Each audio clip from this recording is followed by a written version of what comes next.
Good morning mga ka-guys, good morning mga kasari. Sunday po, tanghali na po guys, pero si Kuya AJ is hindi pa naka-close.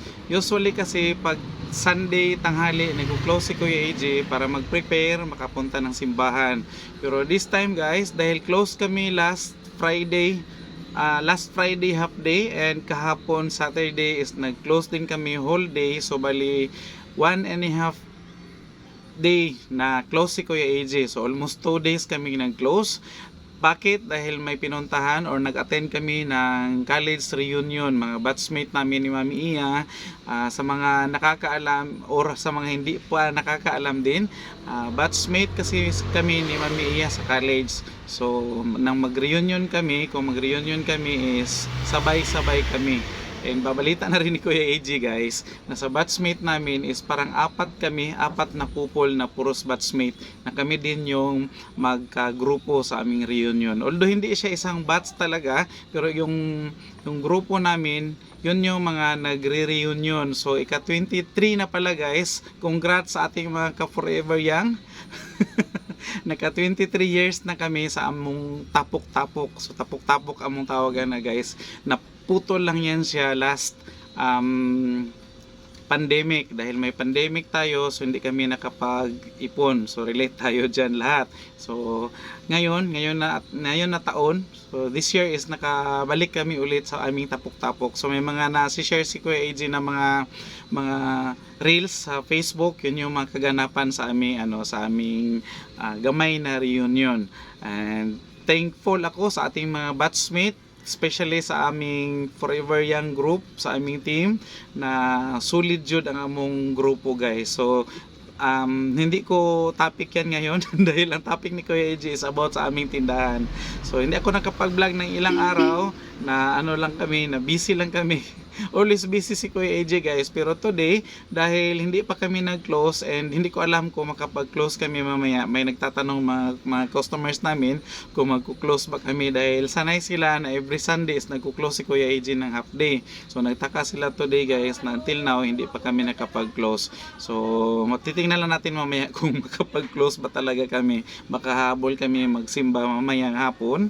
So sa ngayon guys, sa ngayon is andito si Kuya AJ nagtitinda. Mamawi ko guys, kay yun nga almost 2 days kami nag-close. So mamawi si Kuya AJ, mamaligya sa ko para halin pod mi, kay gimingaw ang mga customers sa yun kami pod gimingaw pod sa among mga customers. So happy sila dahil nag-open kami Sunday. Actually marami kaming customers pag Sunday dito guys, kaya lang pero na sila, medyo nasanay sila na nagko-close kami every half day Sunday.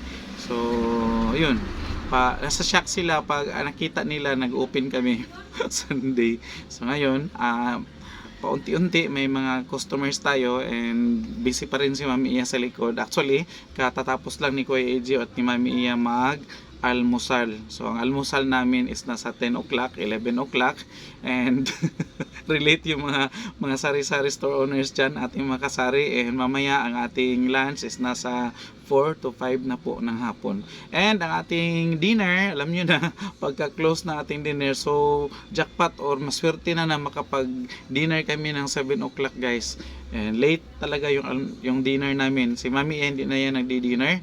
Ako na lang yung nagdi-dinner pag kasi pag magutom si Kuya AJ guys, nanginginig, mangurog si Kuya AJ pag gutomon. Aguro ng mga tigulang na.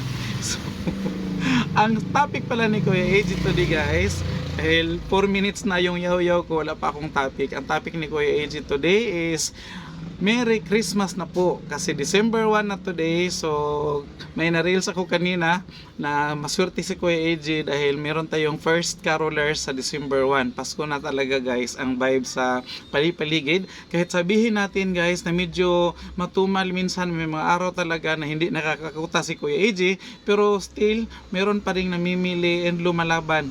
Yun nga ang sabi is lumalaban tayo, always lumalaban kahit walang kalaban. So tip ni Kuya AJ, number 1 is mamili na tayo ng mga kakailanganin sa Pasko. So ang ginagawa namin guys, hindi kami nag-antay na mag December 1. So every week, di ba, nag-grocery kami, every Sunday nag-grocery kami. Kung hindi man siya mataon sa Sunday, ang once a week is nag-grocery kami. Pero today is siguro kami mag-grocery dahil marami-rami yung marami-rami pa naman yung stocks ni Kuya AJ, although may mga item diyan na konti na lang dahil nabenta na rin. So, malaman na lang natin yan mamaya guys kung dadagdagan namin yan.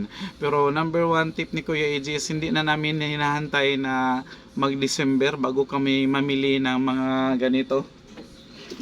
Kasi itong mga ganito guys, si Graham na biscuits at saka si Graham na crush, ito kasi is mabenta sa Pasko at sa New Year.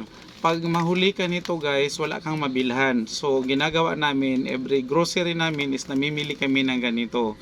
May namimili man din nito guys kahit hindi Pasko, pero mas mabuti meron tayong maipon. Dahil pagdating ng mga na guys, yung kasagsagan na talaga na palapit na yung Pasko at New Year, nagkakaubusan po ng mga ganitong paninda. And marami pa tayong mga binili guys. Meron pa tayong kakailanganin dyan, yung Nestle Cream. Malayo lang, hindi ko maabot. Nag-iipon na rin kami niyan. Although hindi naman masyadong karamihan dahil hindi naman tayo grocery or mini mart na kailangan mag-stocks na maraming ganito. Basta meron lang tayo guys na hindi masyadong marami, hindi rin kokonti dahil baka maubusan din tayo.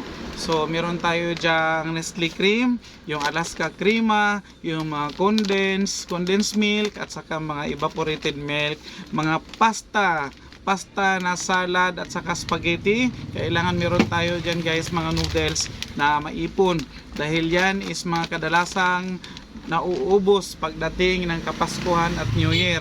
Isa pa guys is yung ating cheese, mga Eden cheese or kung ano mang brand ng cheese ang mabinta sa inyo, kailangan meron na kayo niyan. Malayo pa ang December, kailangan namili na kayo guys. So namili na kami, although hindi nga, ulitin ni Kuya AJ, hindi naman masyadong marami, pero meron tayong stocks na makukuha at mabibenta natin sa ating mga customers once nagkaubusan na sa mga supermarket. Dahil sa mga groceryhan at saka supermarket, literal na magkaubusan talaga pagdating ng panahon. So ang mga customers natin, ang ating mga kapitbahay, pag wala na pong mabilhan sa mga grocery, sa atin na yan sila pupunta. At yung mga tamad pumila ng mahahabang pila sa groceryhan is sa atin din pumupunta. So kailangan natin merong pangbenta mga pagkakailanganin pagdating sa Kapaskuhan at saka sa New Year. Yun lang yung pinaka tip ni Kuya AJ sa ngayon guys, sa ating Sunday's Best. Sunday's Best na nakaupo si Kuya AJ and yayaw-yaw dahil minsan lang si Kuya AJ maupo at magyaw-yaw sa harap ninyo guys. So ito yung pagkakataon na magkapamili na tayo or magyaw-yaw si Kuya AJ na mamili na tayo ng mga pangunahing sangkap kakailanganin para sa darating na Kapaskuhan at sa New Year. And once again guys, salamat sa pagtutok ninyo sa mga vlogs and sa Facebook page ni Kuya AJ, pati sa YouTube channel ni Kuya AJ. Salamat and maraming salamat. Merry Christmas sa ating lahat and bye bye muna for now.